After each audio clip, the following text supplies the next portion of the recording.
Amigos, dentro de un par de días se estarán conmemorando 100 años del primer boom petrolero venezolano. Pero, ¿cómo se encuentra Venezuela hoy, después de 100 años de petróleo? De esto y mucho más estaremos hablando hoy aquí en Clean Clean Radio. Amigo, por si no me conoces o es la primera vez que llegas a este canal, déjame presentarme. Mi nombre es Floyd González. Te invito a que por favor te suscribas, que es la manera que tienes para apoyarme a que yo siga haciendo este tipo de contenidos. Y recuerda que si le das a la campanita, te recuerda cada vez que yo suba un nuevo video. También puedes apoyar al canal a través del botón del super gracias. ¿Y qué es el botón de super gracias? Pues es un botón que activó YouTube para que tú puedas donar de manera voluntaria cualquier cantidad de dinero que te plazca para ayudar a este proyecto. Una noticia muy importante que quería darles es que por fin estamos en Spotify. Así que ve a buscarnos por allá para que escuches y veas, porque Spotify ahora activó también video, los episodios en esta plataforma. Amigos, sean bienvenidos a Clean Clean Radio.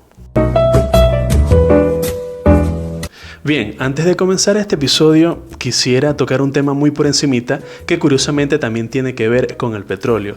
Y es que he estado viendo últimamente en las redes sociales, siguiendo este caso poco a poco, y quería mostrarles esta foto que quizás se la tape un poco porque no sé si YouTube permite este tipo de cosas, pero es una tortuguita que ha fallecido en las costas de Lechería, estado en Anzoátegui. Y esto debido a un derrame petrolero. ¿Y qué son los derrames petroleros? Pues son ecocidios, ¿verdad? A la naturaleza. Y lo que a mí me preocupa es que yo no estoy viendo que haya un responsable.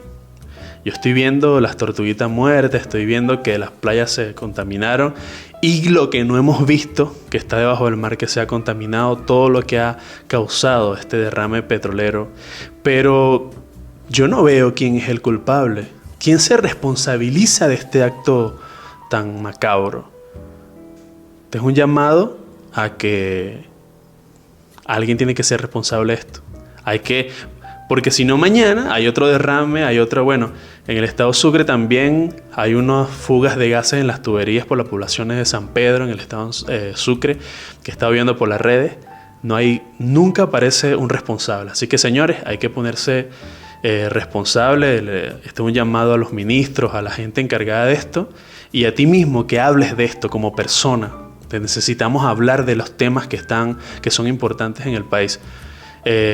A ti mismo, comentarlo. Mira, viste que murió una tortuguita, viste que están matando el ecosistema. Eso hay que hablarlo, porque si no la gente se queda ahí y nunca aparece un responsable, y cada vez las tragedias naturales producidas por el hombre van a ser peor. Bien, esto lo quería decir porque la verdad es que me preocupa un montón. Ahora entrando en tema, ¿no? Este programa vamos a hacerlo suave, vamos a hacerlo como un conversatorio acá. Pues bien, dentro de poco se cumplirán 100 años del primer boom petrolero. Y tú me dices, Floyd, pero ¿cómo es posible que se celebren 100 años del primer boom petrolero si en Venezuela hay petróleo desde hace un montón de tiempo? Sí, pero estos 100 años se celebran a partir de la explosión del pozo petrolero Los Barrosos II, el 14 de diciembre de 1922. Esto generó lo que fue el llamado el primer boom petrolero venezolano. Pero tú me dices, ¿pero por qué este es el primer boom si desde mucho antes había petróleo en Venezuela? Aquí quería darle un par de datos que son importantes, que los encontré por ahí investigando. Y es que la primera vez que se encontró petróleo en Venezuela lo encontró el señor Alexander von Humboldt. ¿Y saben dónde fue? En la península de Araya, en el estado Sucre. Y este me parece un dato curioso que no aprendemos en las escuelas. Yo, a pesar de haber nacido y estudiado en el estado Sucre toda la vida, nunca nadie me contó que la primera vez que se vio petróleo en Venezuela fue en el estado Sucre, ¿no? En la península de Araya. Ahora, ¿todavía quedará petróleo? No sé. Hay que ir a verlo allá. Pero sí, también hay otros antecedentes de gente que ya sacaba petróleo. Por ejemplo, en el estado Táchira estaba Petrólea de Táchira, que era una pequeña producción, sobre todo artesanal, de el petróleo que había ahí. Lo convertían en gasoil. No llegaba a ser exportado. Primero porque Venezuela estaba en una etapa donde ni carreteras habían para comunicar todo el país. Y habían algunos trenes, pero no era un país que se comunicase aún, ¿no? Completamente en cuanto a la vialidad. Pero la explosión del pozo Los Barrosos 2 fue tan importante porque, para comenzar, nadie se lo esperaba y literal fue una super explosión de petróleo. Y fue importante porque durante 19 días continuos, estuvo generando 100.000 barriles de petróleo. Imagínate tú, el oro negro. Entonces, ¿qué pasó? Empezaron a llegar los inversionistas del exterior, los estadounidenses que ya estaban produciendo petróleo y ya tenían los conocimientos para extraerlo y tenían todo el conocimiento, tanto y la maquinaria, ¿no? Y los venezolanos de ese entonces pues empezaron como obreros a aprender. Toda la mano fue traída desde el exterior. Y se creó el boom petrolero, por eso, porque ya el estado Zulia en ese momento empezaban a llegar barcos de todas partes, tanto como con trabajadores, como también exportando el petróleo. Se hizo un negocio rentable, la exportación, porque como lo seguíamos diciendo, en Venezuela no es que había una buena vialidad, no era un país que se pudiese comunicar, ¿no? Por completo. Y en este momento, Juan Vicente Gómez creó la primera ley petrolera conjunto con los inversionistas de afuera y bueno, de ahí empezó todo.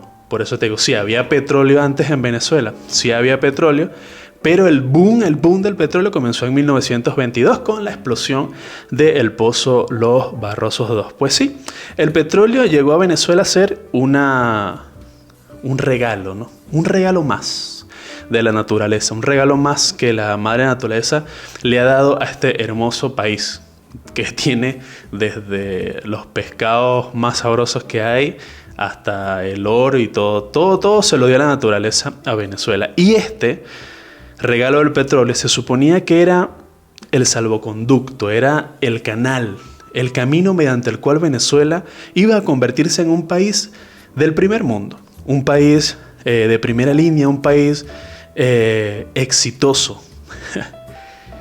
Este era el salvoconducto. Pero ¿qué pasó? Incluso Venezuela llegó a estar entre los primeros países exportadores de petróleo. Yo recuerdo que cuando estaba en la escuela nos enseñaban eso acerca del OPEP, cuando nos hablaban del OPEP, que Venezuela está llegó a ser el primero y segundo país exportador de petróleos. Dato curioso y triste, que hoy día Venezuela no está ni en el top 10 de países exportadores de petróleo. Es más, si lo buscas bien, creo que no está ni en el top 20 de países exportadores de petróleo. Y Venezuela hoy día está teniendo la producción más baja de los últimos 80 años. Tenemos una empresa que está totalmente en ruinas, la empresa PDVSA, con instalaciones que por falta de mantenimiento se están viniendo abajo, como les comentaba anteriormente, gasoductos que están reventando por todas partes, derrames petroleros, explosiones en refinerías. Y esto es debido a la mala manutención, a la falta de mantenimiento de las empresas. Incluso los trabajadores actualmente protestan por el sueldo.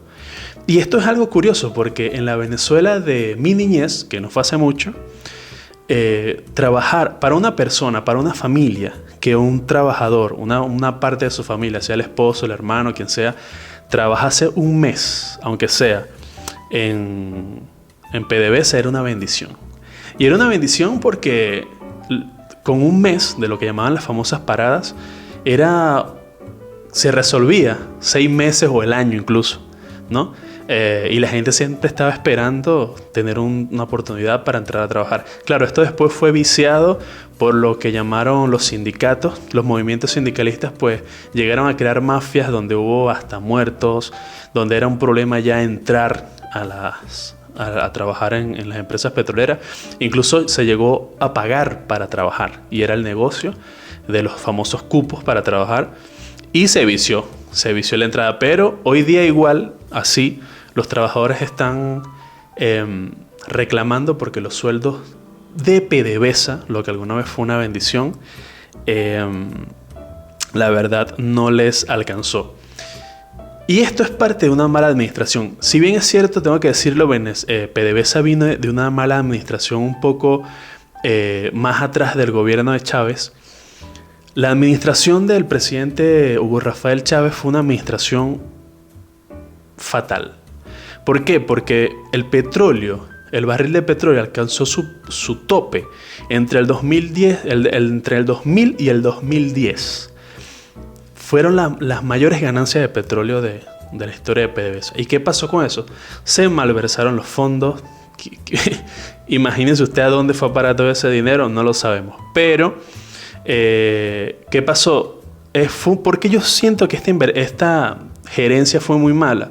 Porque, por ejemplo, si tomamos como por ejemplo los países árabes, como Qatar, que también descubrió petróleo hace muy poco, en el 94. Pongamos por ejemplo Qatar. ¿Qué hizo Qatar? Qatar creó lo que es el Fondo de Inversión Qatarí. ¿Y qué es el Fondo de Inversión Qatarí? Pues es un fondo de inversión donde los qataríes invierten el superávit generado por la venta del gas y el petróleo y lo invierten alrededor del mundo de cualquier forma. O sea, todas las ganancias las van invirtiendo y van súper multiplicando. De hecho, en Manhattan, los mayores propietarios de torres de oficinas son los qataríes. En Inglaterra pasa igual con todas las tierras, con todas las propiedades. Incluso invirtieron en equipos de fútbol como el Paris Saint-Germain. Entonces, todo lo generado en el superávit fue invertido en un fondo de inversión. Y en Venezuela, que generó quizás más en este periodo que lo que hizo Qatar también en el mismo periodo, miren cómo estamos nosotros. Entonces sí, para mí la gerencia del señor Hugo Chávez pues fue pésima y no se siguió. Lo peor fue que en ese momento se dijo que ahora el petróleo es nuestro. Bueno, será de ellos, porque la verdad es que el resto de Venezuela nunca vio ese petróleo. Es más, ahora es peor porque tanto los chinos como los rusos tienen más petróleo de nosotros que nosotros mismos. Imagínate, esto es un país donde hoy día hay escasez de gasolina. Ya por ahí tú sacas, por la falta de combustible, la falta de gasolina, la situación en la que se encuentra Venezuela hoy día. Y yo les digo una cosa, a veces pienso, y se los digo sin exagerar, que Venezuela hoy día está quizás en peor situación que la Venezuela de 1920. Y tú me dirás, bueno, esto parece ser muy exagerado. Pero es lo que vamos a analizar hoy. Y esta Venezuela me recuerda a lo que el señor Arturo Uslar Pietri llamó en uno de sus famosos ensayos la Venezuela fingida. ¿Qué es la Venezuela fingida? Pues es la Venezuela que estamos viendo literal hoy día. Porque eso les digo, les voy a leer un fragmento de este ensayo que dice así. En la Venezuela real, lo que verdaderamente importa es producción nacional para poder garantizar un futuro próspero. En ese escenario se comienza trabajando el campo, la ganadería, se garantiza la educación y que el sistema educativo esté acorde a las necesidades públicas. Y yo les pregunto, ¿encontramos algo de esto hoy día? Pues la Venezuela de hoy día es una Venezuela que no tiene ni siquiera, no sé, aerolíneas decentes, no tiene una universidad decente, no tiene un hospital decente, un hospital público, ¿verdad? La seguridad está en manos de delincuentes también. Entonces, es un país que la verdad está mal, es un país que está en una mala situación, pero es un país que vive fingiendo que está bien. Y de esto es lo que hablaba el señor Arturo Uslar Pietri en ese tiempo. Y siento que hoy día se está volviendo a esta Venezuela fingida de la que hablaba el señor Arturo Uslar Pietri. Pongamos ejemplos de qué es una Venezuela fingida. Por ejemplo, ahí está lo de la tortuga que murió a causa de un derrame petrolero. Hay un problema ahí, ¿no? Está muriendo un ecosistema. Pero hay unos conciertos. Entonces la gente va a los conciertos, que son extremadamente caros, y se toma una foto y Venezuela está bien. No, Venezuela no está bien. Estamos fingiendo que Venezuela está bien. Quizás por orgullo, quizás porque no amamos mucho a Venezuela y caemos en esto de no aceptar las cosas. Pero Venezuela vive fingiendo estar bien. Un ejemplo un poco más cercano puede ser el futuro de los niños. Los niños en Venezuela es algo que a mí me preocupa porque no tienen futuro. Si no tienen futuro los recién graduados de la universidad, si no tienen futuro los que están a mitad de carrera y están buscando casas donde ver las clases porque la UDO parece que pasó un huracán, ¿no? Por ahí. Imagínense los niños que no tienen futuro. Y esto es lo más triste. A mí me causa mucha tristeza analizar esto acerca de los niños. Por ejemplo, una mamá lleva a un niño a comerse un helado a una de estas heladerías para gente pudiente, para la minoría de Venezuela. Los llevan a comer un helado. ¿Por qué? Porque los niños necesitan eso. Los niños necesitan tener una niñez, ir a comerse un helado, disfrutar de esos sabores, ¿sabes? Y la mamá lo hace con todo el sacrificio. Y el otro día, quizás lo que gastó en la salida y los helados era lo que le servía para comer. Entonces, ¿esta persona está bien? No. Pero por un momento fingió estar bien y se dio ese gusto. Este es un ejemplo más humano. Pero los ejemplos son grandísimos. O sea, un país que los hospitales, tú vas al Racetti en Puerto La Cruz y da miedo. No, y si vas al Antonio Patricio Alcalá en Cumaná, bueno, sales corriendo. Hospitales que no tienen nada. Un país donde da miedo enfermarse hasta de una gripe porque no sabes qué te puede pasar. Pero están abriendo un montón de restaurantes en una grúa que te montas en el aire y cobran un montón de dinero un plato de comida. O están construyendo propiedades sin permisos ecológicos en Los Roques, cerca del aeropuerto. O bueno, el famoso Hotel Playa Piscina. Ese es el mejor ejemplo de la Venezuela fingida de la que habla Arturo Uslar Pietri. O sea, hacen en el medio del Parque Nacional Mochima, hacen un hotel en una isla que quién sabe de quién será el dueño, pero por lo que he escuchado está difícil la cosa, ¿no? Y hay habitaciones que te cuestan $700, ¿no? Que en comparación con un hotel en Cancún con todo incluido, que te cuesta $300, 400 caros, y de ahí en adelante, una noche en ese hotel ahí $700, ¿para quién es eso? ¿Para qué Venezuela está hecha ese hotel? Para la persona que trabaja en el día a día. Ese hotel no está hecho para Venezuela. Ese hotel está hecho para la cúpula de poder de Venezuela. Ese hotel está hecho para las minorías. Entonces, ¿qué pasa? Vienen los ciudadanos de a pie, se toman una foto en ese hotel desde afuera en un bote. Perdón, porque queda muy bonito, es un hotel que está muy bonito. Y les parece que está bonito, ¿no? Y yo los he visto en las redes diciendo que el hotel está bien bonito, que fino. Pero tú puedes pagar los $700 de la noche de ese hotel. Una persona de a pie no puede pagarlo. Entonces, ese es un ejemplo más de lo que es la Venezuela fingida. En Venezuela estamos ocupados en parecer y no en ser. Y ese es uno de los problemas que a mí me parecen más dolorosos. Porque esta es la parte de la Venezuela fingida, esta es la parte del ciudadano, del día a día, ¿no? Pero también está la parte de la Venezuela fingida de los políticos. Y aquí les traigo un ejemplo que estuve encontrando en las redes, que es acerca de un trato que firmaron los representantes del régimen de Maduro. Y, mira, ya no sé cómo llamarlos, digamos, con respeto, la oposición venezolana, ¿no? Bueno, vamos a leerlo. Mira, las dos delegaciones suscribieron un acuerdo para descongelar alrededor de $3.000 millones de los fondos extranjeros con la intención de crear un fondo social para atender a la población más vulnerable de aquel país y darle confianza a los bancos y fondos de inversiones y entidades de crédito, nada más alejado de la realidad. Les voy a decir una cosa, esta decisión no solamente es moralmente errada, sino que estratégicamente es una decisión equivocada, estratégicamente. Y aquí es donde vamos con la Venezuela fingida de nuevo. Moralmente es errada porque la negociación entre víctimas y victimarios atenta contra la integridad de una nación, ¿vale? ¿Por qué? Porque, ¿y qué es una nación? Una nación no es solamente un pedazo de tierra, una nación es un montón de gente que tiene alma, pensamientos, sentimientos, cuerpo, espíritu, ¿no? Seres humanos, eso es una nación. Y cuando tú transas, esto lo voy a decir con toda la responsabilidad, cuando tú haces tratos con unos estafadores, tú te conviertes en un estafador.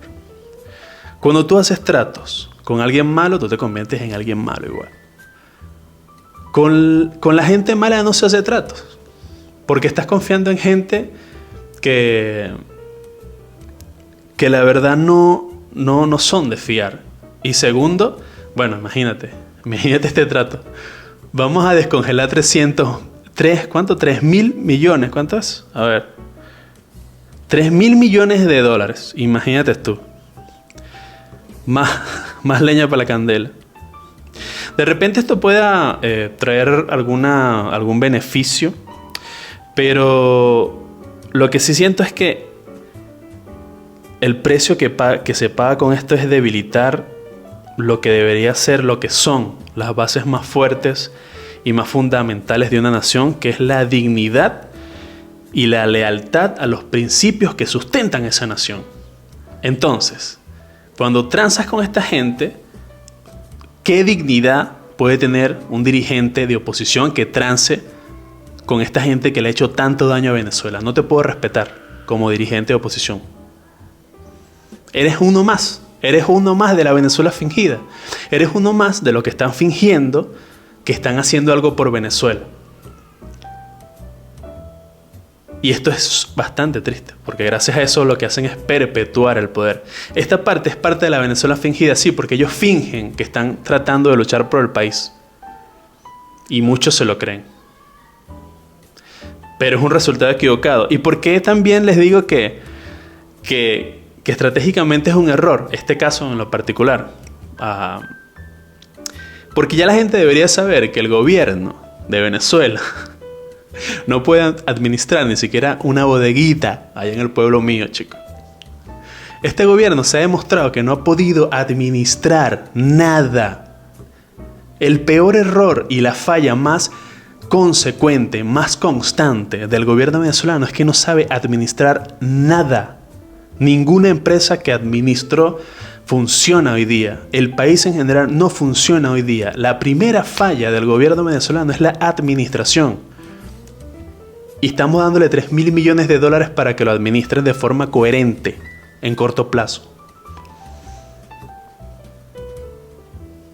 Venezuela fingida.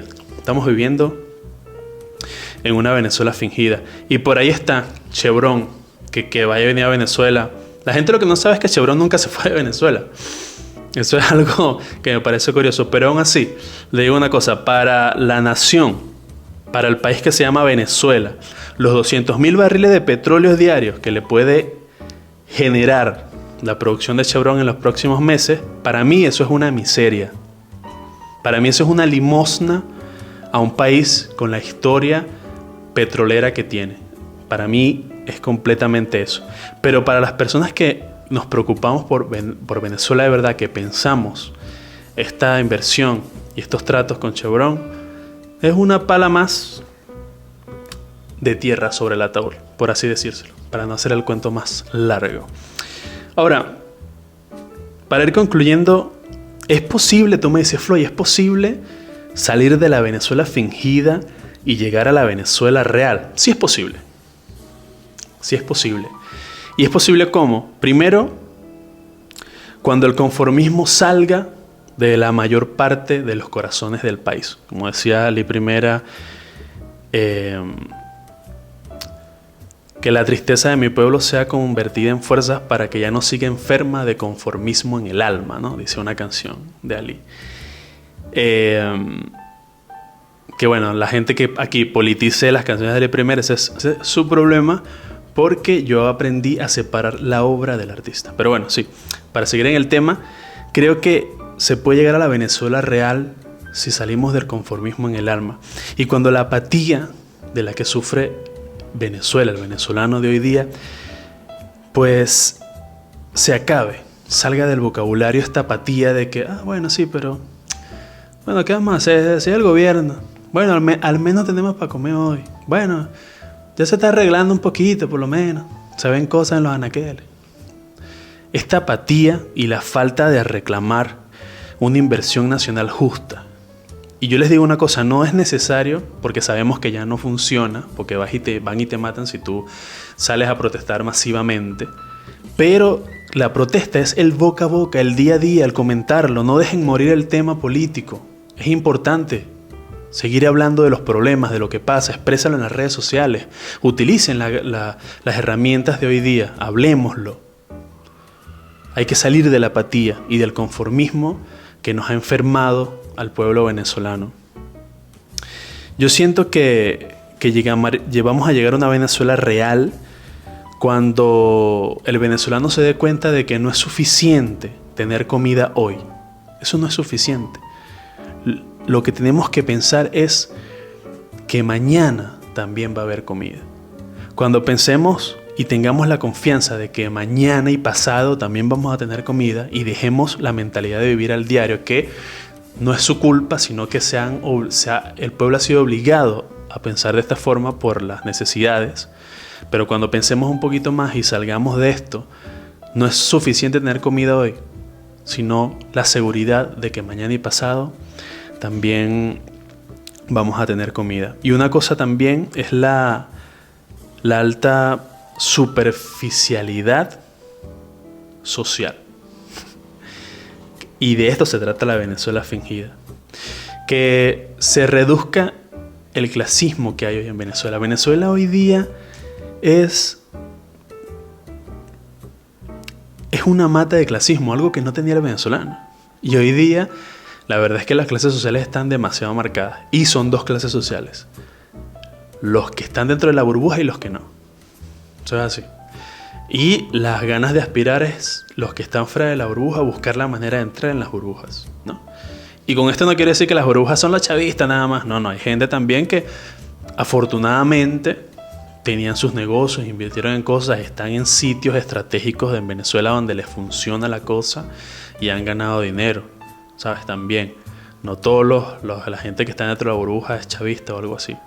Pero yo sí creo que cuando no vemos al del lado, lo omitimos que hay una Venezuela que está padeciendo, de que hay comunidades que están muriendo los niños por falta de agua, porque no llega el agua en los cachicatos, en el estado Sucre, y así un montón de ejemplos. Cuando aceptemos que el país de verdad está pasando por algo mal y dejemos de fingirlo, salgamos de lo que Arturo Uslar Pietri nombró la Venezuela fingida, pues yo creo que en ese momento va a ser posible llegar a una Venezuela honesta, pero siempre con la unidad entre los venezolanos. Y piensa en esto. El mensaje de hoy es este: piensa en la unidad no como algo partidista, político. Piénsalo como humanidad. Piensen en los vecinos. Y antes de fingir un país que no está progresando, un país que cada vez está en la miseria, antes de fingir eso, recuerden que es mejor siempre ser honesto y llegar a la Venezuela real, donde se hablan y se exigen los temas que verdaderamente importan para un país. Amigos, esto ha sido todo por el programa de hoy.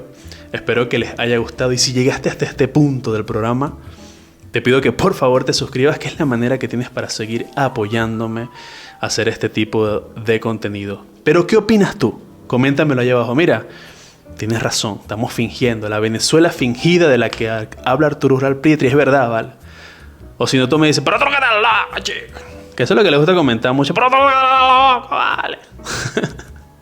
Saludos a todos, gracias a los que están suscritos. Hoy recibí el resumen del año de este canal de Clean Clean Media que me envió YouTube, y son números muy bonitos y eso se lo debo todo a ustedes. Así que muchas gracias a los que están suscritos, los quiero con todo el corazón, y será hasta una próxima edición de Clean Clean Radio.